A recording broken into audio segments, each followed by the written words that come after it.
chacun travaillait sur la question du budget participatif. Et alors, la grande surprise de nos citoyens dionysiens de Saint-Denis, les citoyens de Porto Alegre, dans le budget participatif, devaient faire le choix entre la construction de l'école ou l'assainissement de leur quartier. Ce qui pour nous n'est plus un choix. Pour beaucoup d'habitants de l'Europe, du monde occidental, ce sont des droits quasi naturels.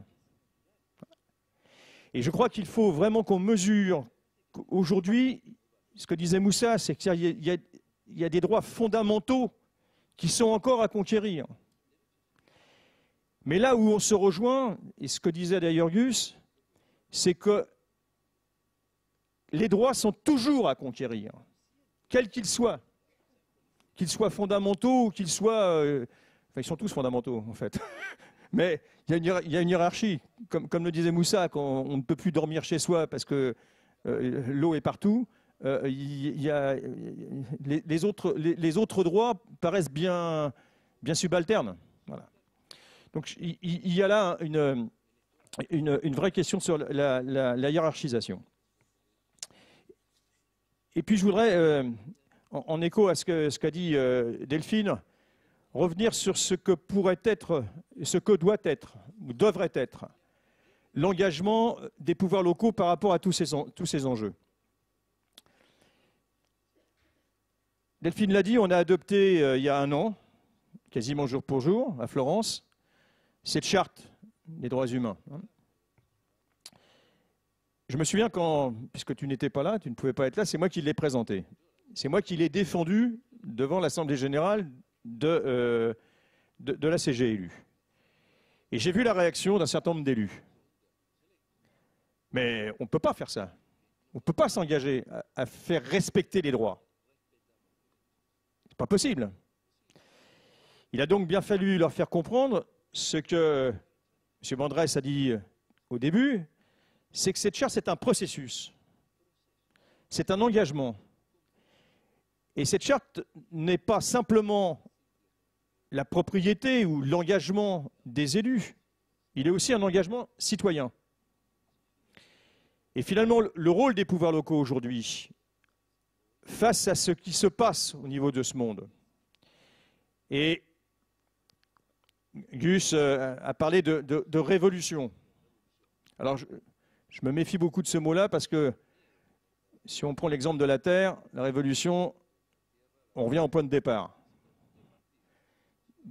Donc, voilà. Il y a Edgar Morin, que j'ai cité hier, qui parle, lui, de métamorphose. Et je pense qu'on est dans une société, dans un monde où il y a plein de métamorphoses. Mais que ces métamorphoses, qui se passent un peu partout dans le monde, ne donnent pas sens. Parce qu'on n'arrive pas à les relier entre elles. On n'arrive pas à faire le lien entre des expériences qui justement nous font entrer dans un autre monde possible. On n'arrive pas à faire le lien entre elles, alors qu'il y a plein d'expériences un peu partout.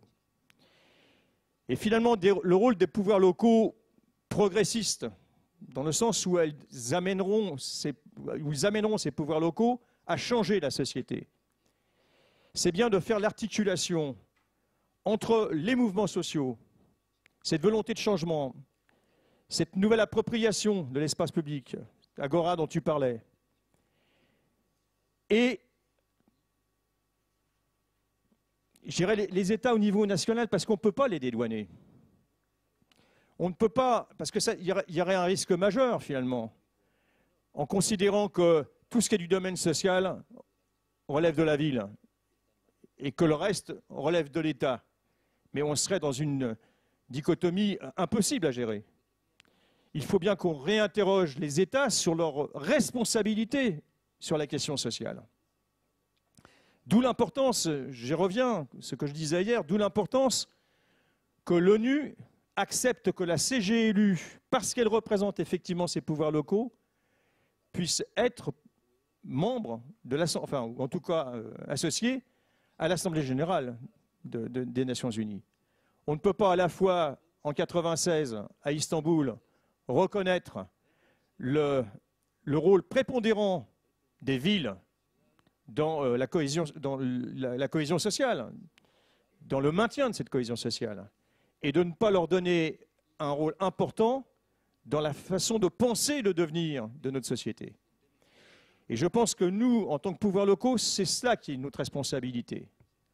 Faciliter l'émergence des changements, des mutations, des métamorphoses, leur donner un sens, parce que c'est aussi l'intérêt de ces rencontres, c'est de voir qu'il y a des choses qui se passent un peu partout, et que c'est peut-être en tant qu'ensemblier de ces métamorphoses multiples que l'on doit aussi, sur lesquelles on doit travailler, et puis peser sur les États pour qu'il y ait d'autres choix qui soient faits, et que la puissance publique, au niveau national et international, reprenne la main sur la privatisation de tout ce qui font les droits fondamentaux aujourd'hui dans le monde.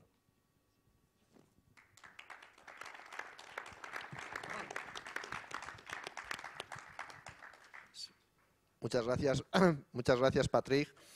Yo destacaría de la intervención de Patrick esa idea de la gobernanza mundial, una gobernanza que no puede dejar la confiscación de la democracia política por parte de los mercados financieros.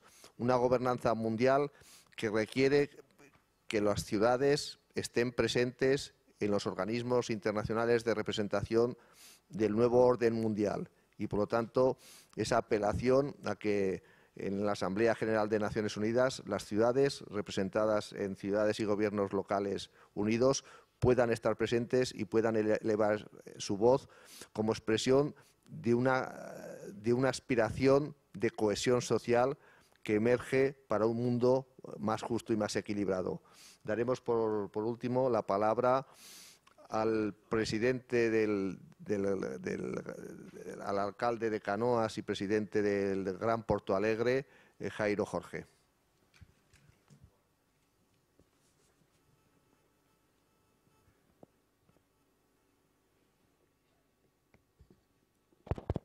Bom dia a todos. Queria saudar o nosso querido amigo Patrick Brauzek, presidente da Plano Comune, e também em nome do magistrado José Manuel Bandrés, saudar a todos que participam desta mesa. Eu sou prefeito da cidade de Canoas.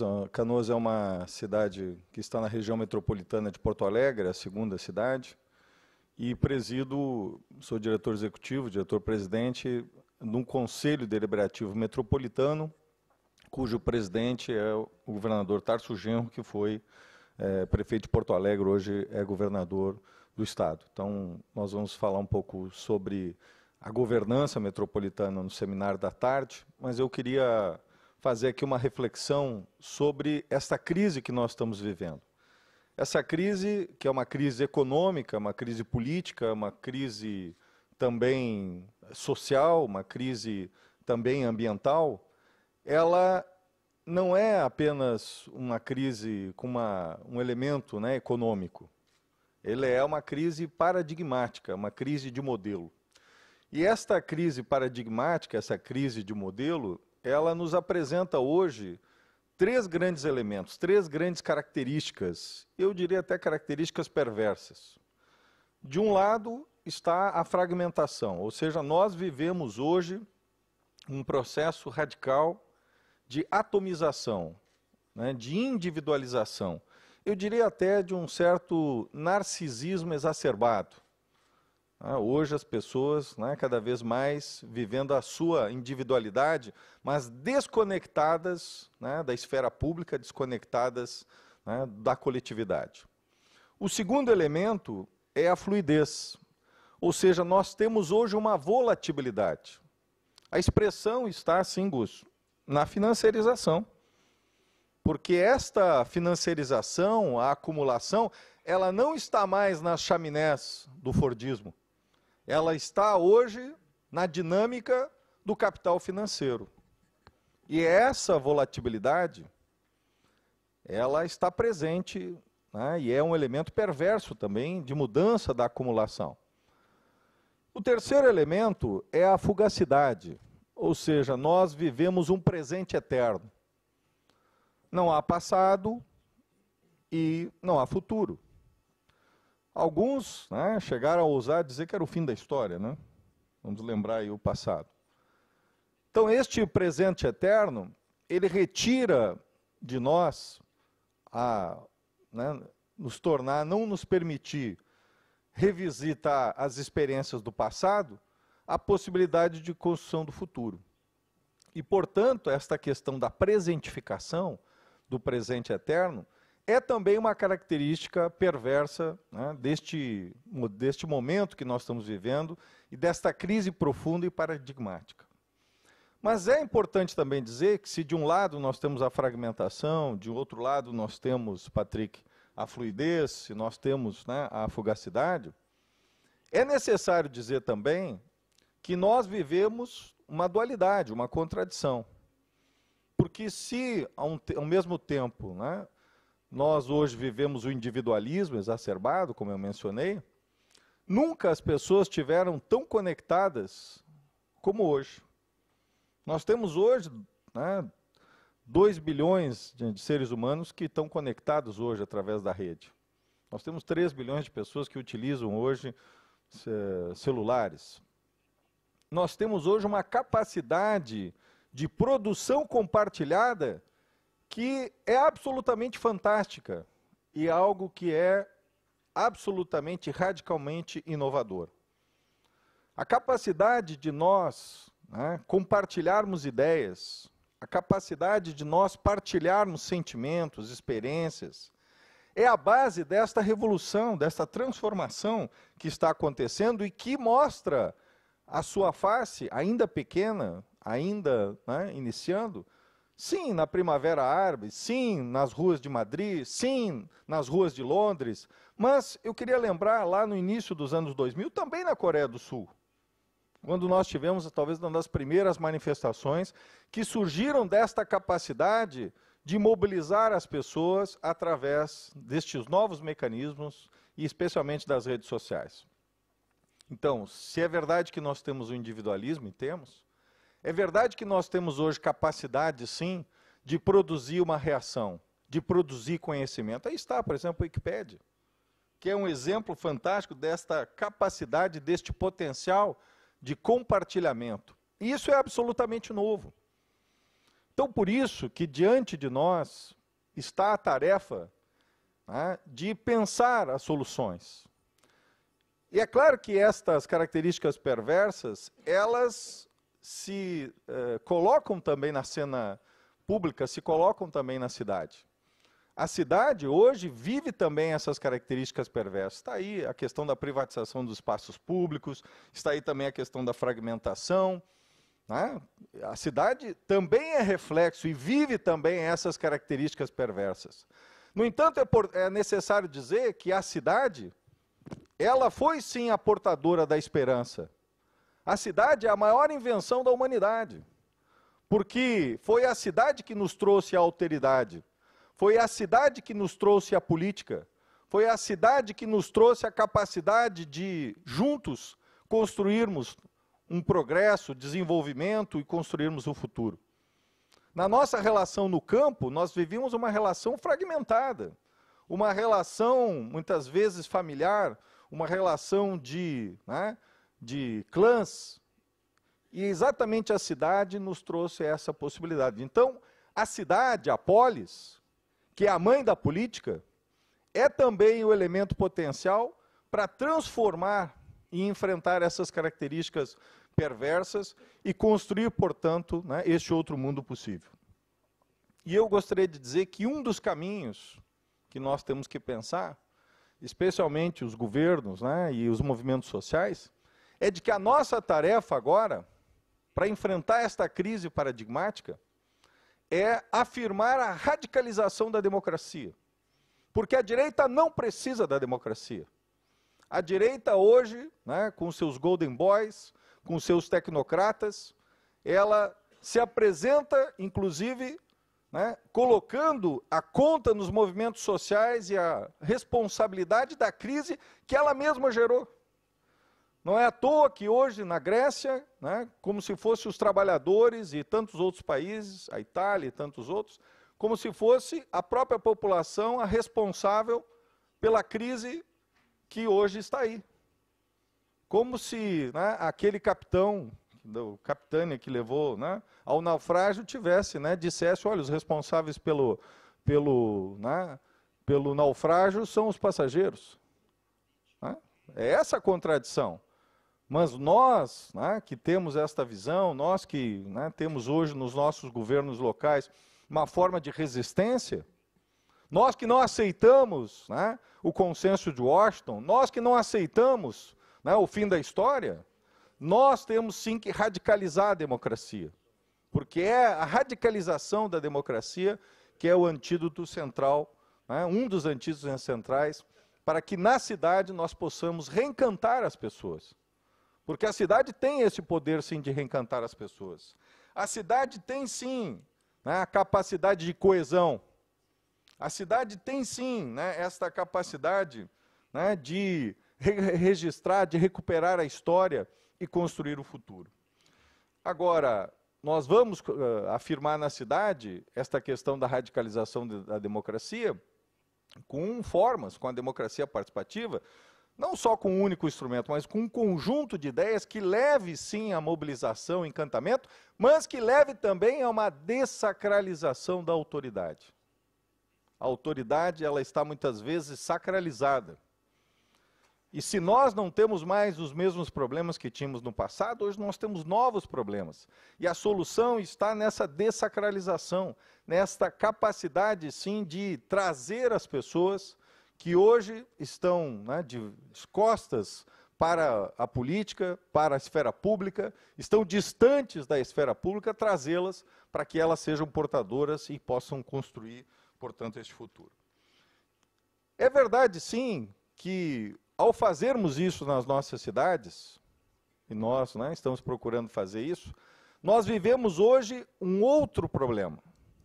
É que não basta mais as nossas soluções, especialmente nós que vivemos em regiões metropolitanas, nós agirmos apenas individualmente, seja em Pequim, ou seja em Saint-Denis, ou seja, né, nas demais cidades. Nós precisamos hoje entender que há uma emergência das regiões metropolitanas. E esta emergência das regiões metropolitanas, ela nos coloca novos desafios, porque não bastam soluções únicas, isoladas nas nossas cidades. Estas metrópoles que nascem são também a expressão desta crise, são também a expressão deste modelo que está em crise, porque essas cidades, essas metrópoles, são metrópoles, né, que muitas vezes são, né, da exclusão, buscam, né, a exclusão, né, especialmente dos migrantes, na invisibilidade desses setores, né, onde nós temos problemas, né, de ordem ambiental, onde nós temos, né, a ausência, muitas vezes, da democracia, onde a visão se dá da metrópole para a periferia, ou seja, do centro para a periferia, onde o modelo é o modelo de Paris, ou é o modelo de Madrid, ou é o modelo de São Paulo, ou é o modelo de Buenos Aires, ou é o modelo de Porto Alegre, não importa. Hoje, este modelo, né, também não é suficiente, nós não queremos este modelo. Nós queremos metrópoles solidárias, democráticas, sustentáveis, porque, na verdade, nós vivemos hoje um policentrismo. A periferia é o centro, eu ouso dizer. E é este policentrismo que tem que ser a base das novas relações e do novo diálogo da periferia com as metrópoles. Porque aí sim nós vamos construir aquilo que nós precisamos destas cidades, destas megacidades, que são, né, as regiões metropolitanas, e a partir da emergência destas regiões metropolitanas sustentáveis, democráticas e inclusivas, nós mostrarmos sim o papel e o poder local para que possamos enfrentar e construir este outro mundo que todos nós desejamos. Eu quero convidá-los para que a gente possa fazer essa reflexão. Porque essa reflexão passa por todos nós, sociedade civil, universidade, passa pelos gestores, né, pelos representantes aqui das prefeituras, do poder local, mas também dos eleitos, que têm esta missão e essa tarefa de juntos, todos nós, construirmos essas soluções. E eu quero convidá-los, né, e é um convite que faço em nome de todos os organizadores da Rede FAUP, o Fórum de Autoridades Locais e Cidades de Periferia, para o nosso terceiro FAUP, que acontecerá nos dias 11, 12 e 13 de junho, no Brasil, na cidade de Canoas. O primeiro foi em Nanterre, o segundo foi em Retafe, e o terceiro será em Canoas. E para encerrar, eu queria mostrar um pequeno vídeo que faz esse convite a todos vocês, de apenas 1 minuto e meio, que eu queria mostrar agora.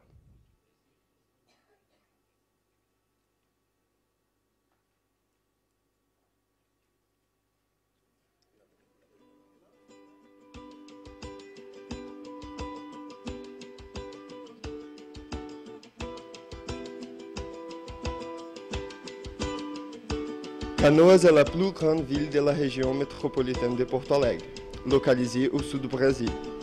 Elle est un des plus importants pôles industriels du Brésil et détient le 25e PIB des villes brésiliennes. Innovation est la marque de fabrique de Canoas, une ville devenue une référence de la participation populaire avec la plus grande transparence dans la gestion publique. En janvier 2012, Canoas a réalisé un séminaire international des villes de périphérie.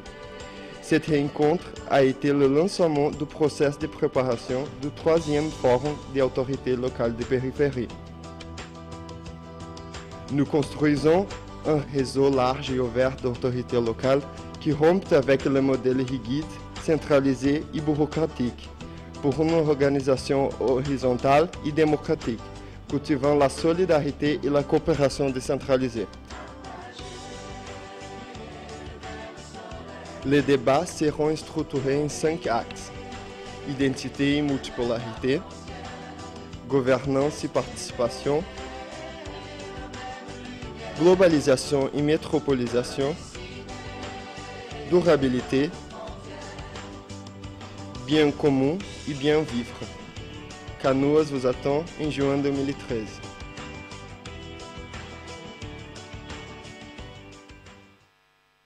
Muito obrigado.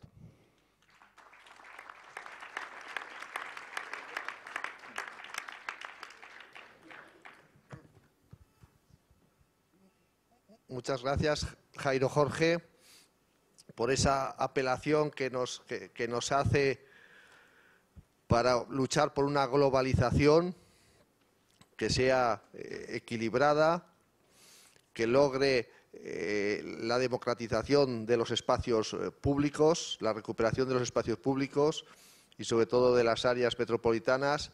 Y sobre todo yo creo que esa construcción o esa formulación del derecho a la ciudad con un valor propio sustancial que es incompatible con la privatización de los derechos fundamentales, con la mercantilización de los derechos fundamentales. Y ya abriremos un debate de unos 20 minutos para pasar a la clausura por parte de la lectura de las conclusiones por el Secretario General de Ciudades y Gobiernos Locales Unidos. Abrimos pues un debate de unos 15 minutos.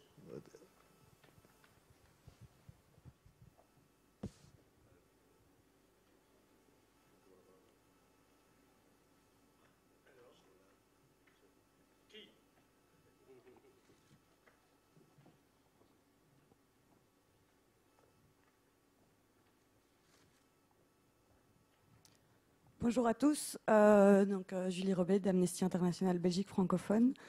Je voulais vous faire part de quelques réflexions à l'écoute de ce qui a été dit ce matin et hier aussi. Je vois qu'il a été largement souligné l'interdépendance des droits et non réellement une gradation des droits fondamentaux. C'est extrêmement important, je pense, parce que les situations présentées ici sont très différentes en Europe, en Asie, en Afrique ou aux Amériques. Donc je voulais souligner cette interdépendance des droits, parce que j'ai entendu plusieurs fois une gradation de droits et je pense que